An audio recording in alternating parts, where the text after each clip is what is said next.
Hola a todos, vamos a continuar con la clase anterior, ¿sí? Habíamos visto complejos o compuestos de coordinación. Sabemos que está formado por un átomo central y unido a él están unidos los ligandos, ¿sí? Los ligandos o átomo donador o el átomo central que se llama átomo nuclear, ¿sí? Sabemos que su estructura es así, ¿sí? En donde en el centro tenemos el ion metálico, ¿sí? Que es deficiente de electrones, y su ligando, que está compuesto, pueden ser moléculas neutras o iónicas que van a donar electrones al átomo central, ¿bien? Este átomo va a ser de ácido de Lewis y el ligando de base de Lewis, ¿bien? Van a unirse para dar un enlace metal-ligando. Bueno, la unión de estos elementos entonces vienen a dar lugar a formar la esfera de coordinación primera o interna. Quiere decir que los números de átomos unidos más próximos al ion metálico van a venir a dar el número de coordinación, ¿sí? Por ejemplo, acá esto sería una esfera de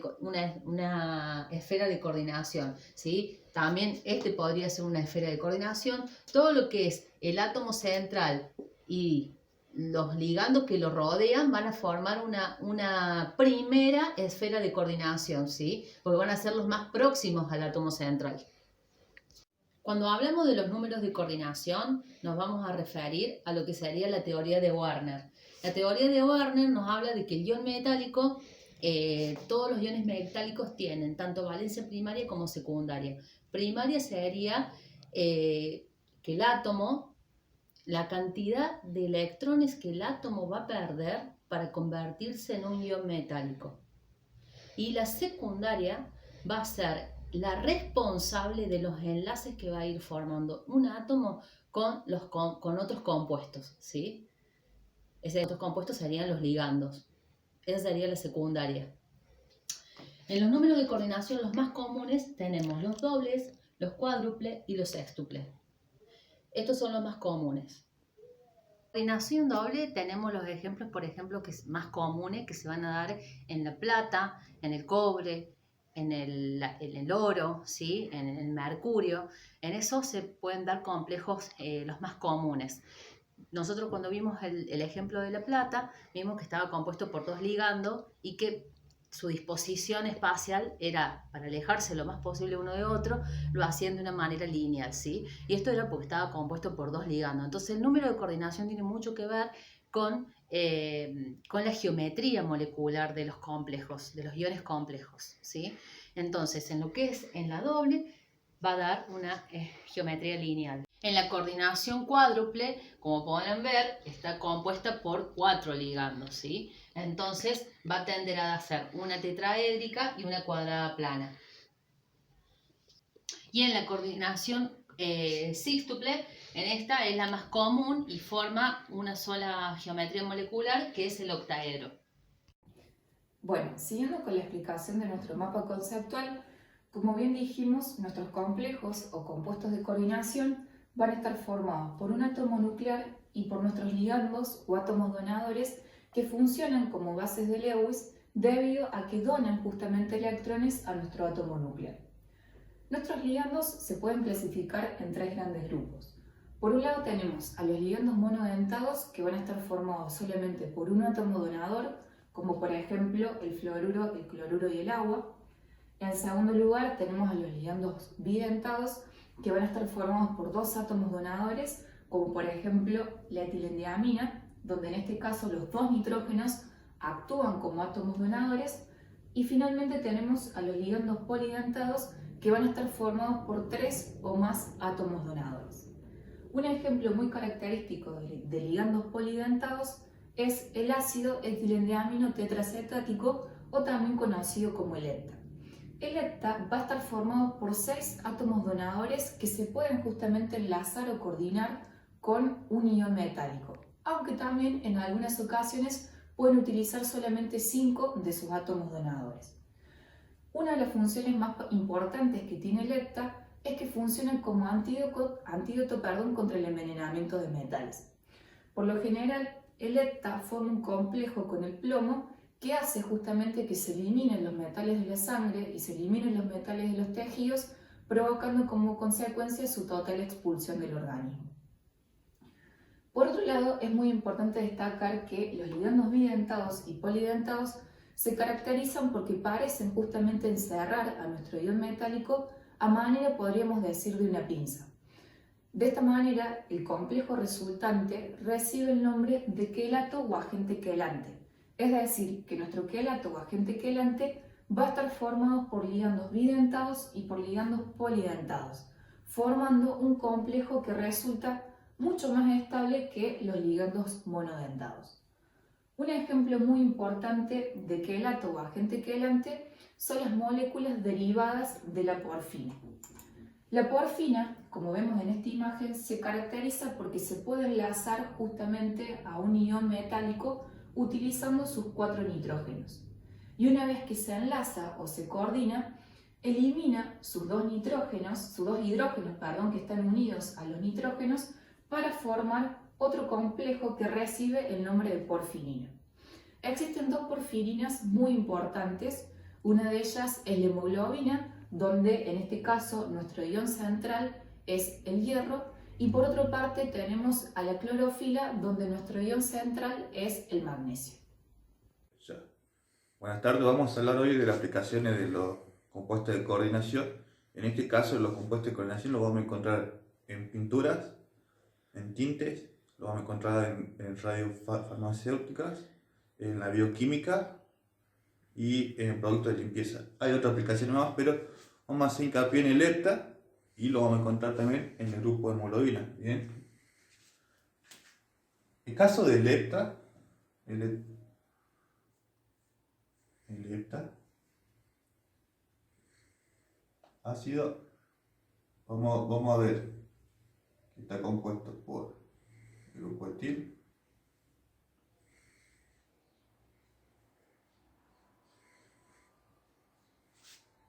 el grupo amil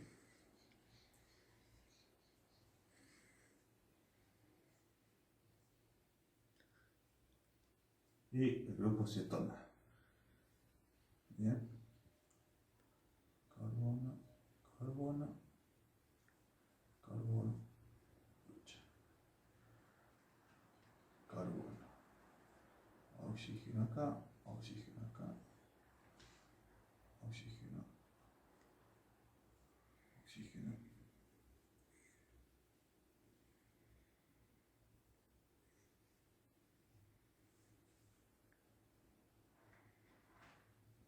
Y el oxígeno. Característica del lepta y de estos productos que, como lo menciona el nombre, van a presentar el efecto quelante. Bien, ¿qué es el efecto quelante? En este efecto quelante, el lepta, en este caso como pusimos el ejemplo, van a tomar a las partículas de metal con sus 6 átomos, se van a enlazar a su metal, que en este caso van a ser el oxígeno, los extremos del oxígeno, el grupo de nitrógeno. Estos 6 van a tomar metal y lo van a hacer precipitar. El lepta lo vamos a encontrar en productos de limpieza, agentes secuestrantes, y también se usa en la medicina para limpiar la arteria coroneal cuando hay exceso de grasa en la arteria. Bien, ¿qué es lo que se hace cuando se usa en biomedicina esto? Por ejemplo, bueno, aparte de secuestrar el colesterol y todo lo demás, también secuestran minerales. Entonces se trabaja con suero y se le va inyectando al cuerpo varias veces en varios procesos. Bien, vamos a hablar este caso de este ejemplo nomás. Ahora les voy a explicar cómo es el proceso de la nomenclatura para los compuestos de coordinación. Yo en este caso puse dos ejemplos, ¿bien? Puse el hexacianoferrato 2 de potasio y el cloruro de hexamil cobalto. Bien, para nombrar esto primero tenemos que identificar cuál es el anión y cuál es el catión. Bien, recordemos esto, que el anión siempre va a ir primero que el catión. En este caso el anión va a ser esto, nuestro ligando. Este va a ser nuestro anión. Y acá en el caso del cloruro sería nuestro yin también. ¿Bien? Y acá el potasio sería nuestro cation.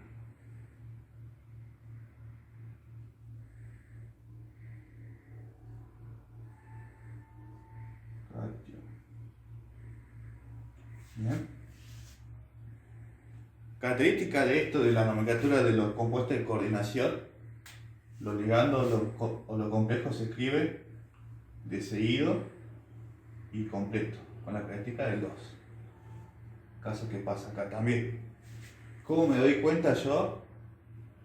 En el caso que no estuviera esto, sería ion complejo. Bien.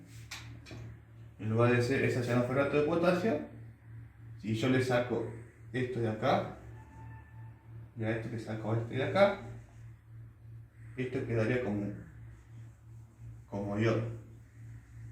Bien, y este le saco este de acá. Y este pasaría a ser un ion y un ion. Característica de esto, ¿cómo me doy cuenta si es positivo o negativo el ion?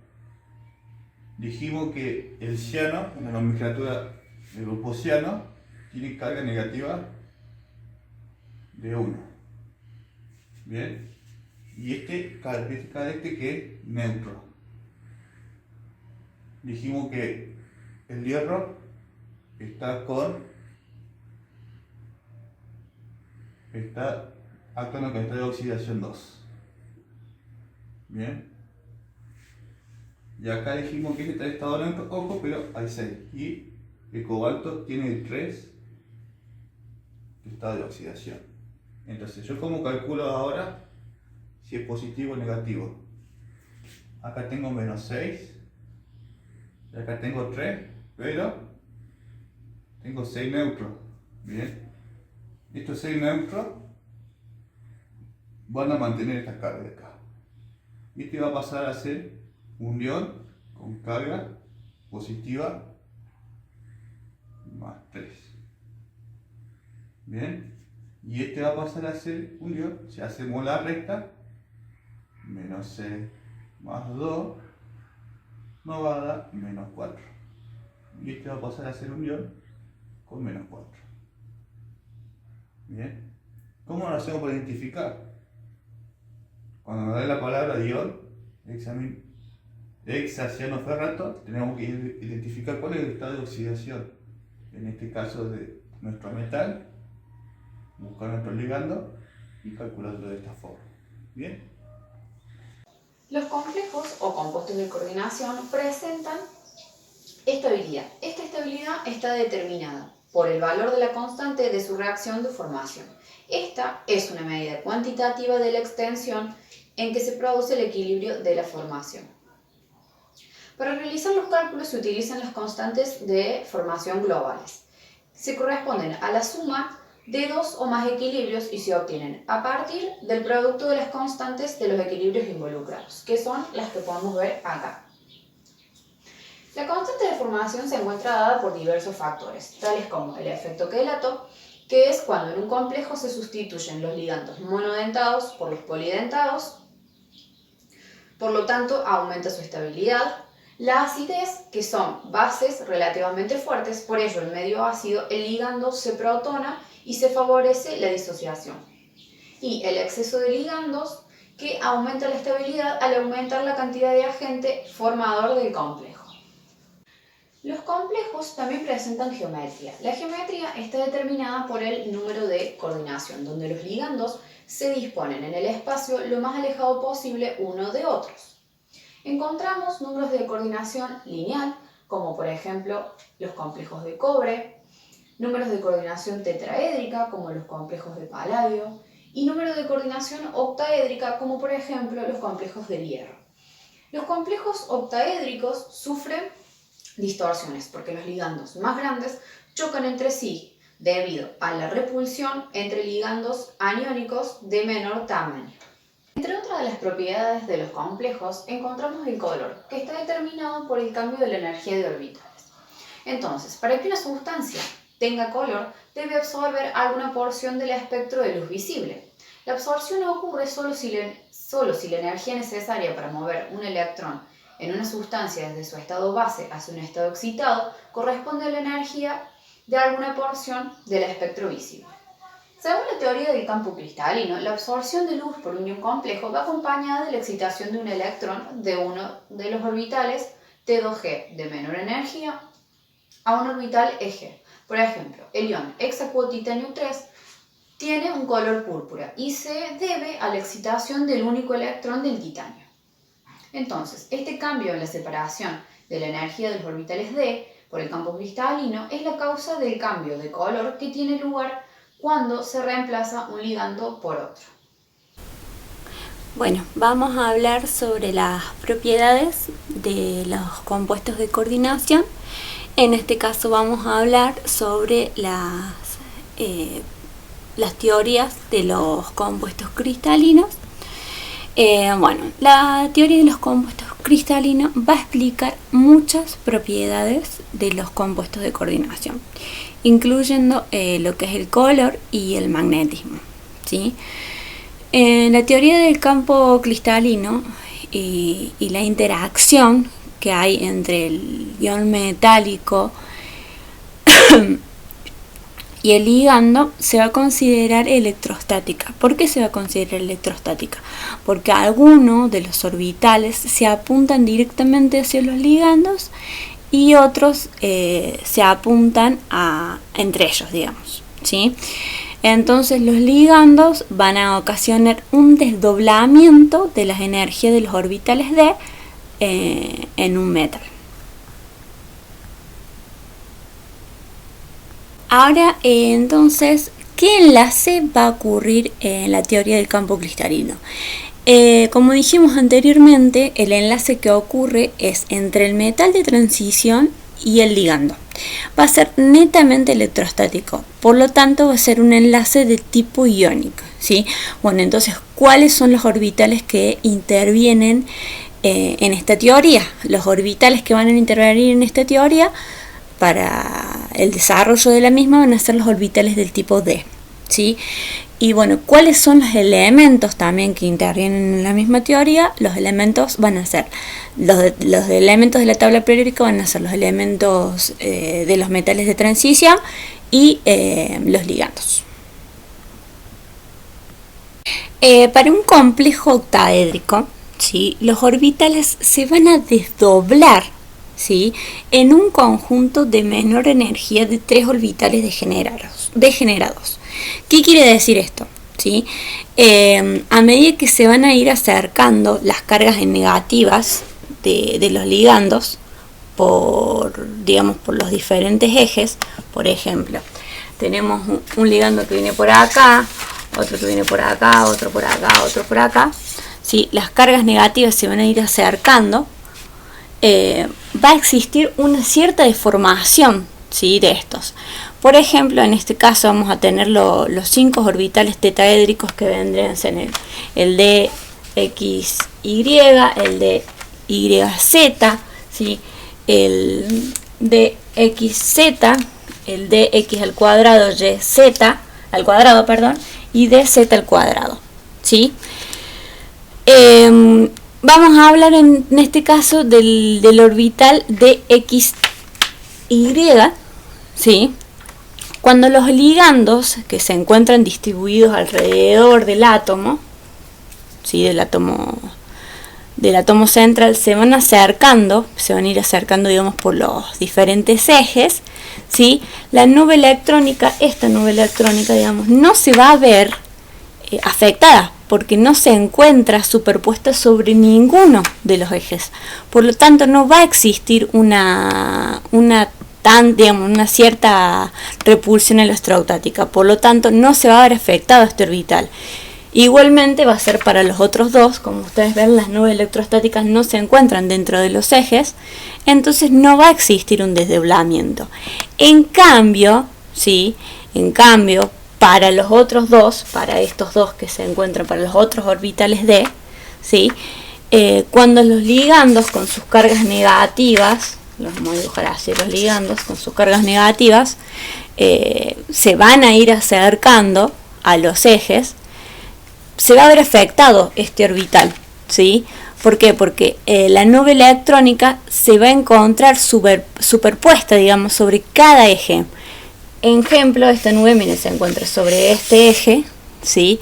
Por lo tanto, cuando el ligando se va acercando al ion, digamos, central, va a existir una gran repulsión electrostática. Entonces, la presencia de estos ligandos va a dividir los orbitales D en un par de orbitales de mayor energía. Entonces, va a existir una deformación.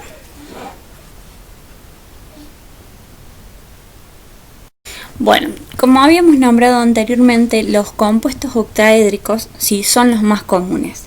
Y en esta disposición octaédrica que tienen, los orbitales que resultan más gravemente deformados son los que poseen componentes mayoritariamente sobre los ejes X, Y y Z, como nombramos anteriormente, ¿sí? Que nombramos acá en los ejes que se encontraban la nube, se producía la deformación, ¿sí? Entonces, los brillantes colores, ¿cómo los explicamos? ¿Sí? Bueno, los colores que están exhibidos por muchos compuestos de coordinación pueden ser explicados con facilidad por la teoría del campo cristalino, ¿sí? Ya que los ligandos van a producir campos cristalinos de diferentes fuerzas, ¿sí? Podemos observar es posible observar diferentes colores por un metal dado de ligandos de campo débil que producen complejos con una variación pequeña, la cual absorbe una luz de baja energía, ¿sí? Y tiene frecuencia baja y longitud de onda corta. Por otro lado, los ligandos de campo fuerte, digamos, provocan una gran variación porque absorben luz de alta frecuencia y por lo tanto de corta longitud de onda. Entonces, los complejos de transición, digamos, van a presentar brillantes colores debido a que las diferencias en las energías que tienen en sus orbitales D se encuentran en el orden de las energías transportadas por las ondas de espectro visible. Bueno, ahora vamos a explicar las propiedades magnéticas, ¿sí? Las propiedades magnéticas de los iones de metales de transición han tenido una función importante en lo que es en el desarrollo de la teoría del campo cristalino, ¿sí? ¿Por qué? Porque de hecho la denominación del campo cristalino se deriva de su utilización para poderlas explicar las propiedades magnéticas que tienen de cationes rodeados por los aniones en sólido, digamos, ¿sí? Entonces, el magnetismo es el fenómeno por el cual los materiales, ¿sí? Muestran una fuerza atractiva o repulsiva, ¿sí? O influyen en los otros materiales, ¿sí? Las propiedades que tienen van a depender de el número de electrones desapareados que posee el complejo, ¿sí? Cuando hay uno o más electrones desapareados en el complejo es paramagnético, ¿sí? El campo magnético es paramagnético y es traído por los campos magnéticos en un grado, ¿sí? Que va a ser proporcional al número de electrones desapareados, ¿sí? En cambio, y otra de las características es, si no hay electrones desapareados, el complejo será diamagnético, ¿sí? El campo magnético va a ser diamagnético si no hay electrones desapareados, ¿sí? Y va a ser ligeramente repelido, a ver si ahí se puede ver, va a ser repelido por los campos magnéticos, ¿sí? Entonces, el grado que tienen de paramagnetismo va a depender del estado de oxidación del metal de la geometría. Va a depender del estado de oxidación, de la geometría y del tipo de ligando que tenga. Entonces, ¿qué es un campo magnético? Es la región espacial en la cual se va a manifestar, digamos, la capacidad de un imán, ¿sí?